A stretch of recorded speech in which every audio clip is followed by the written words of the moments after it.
תשני אצלי, לא אולי. כן, כי גם זה 10 דקות בבסיס, וגם אני לא יכולה למצוא.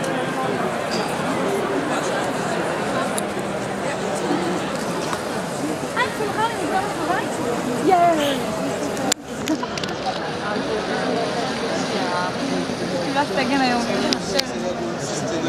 Люди, которые в Хаити пришли сюда на присягу, сегодня военная полиция принимает присягу.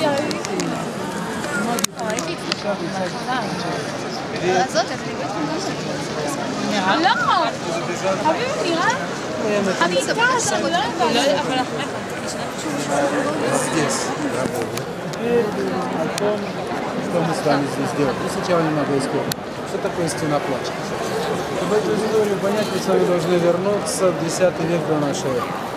В X веке до нашей эры Соломон начинает строительство первого Иерусалимского храма в 967 году. В 950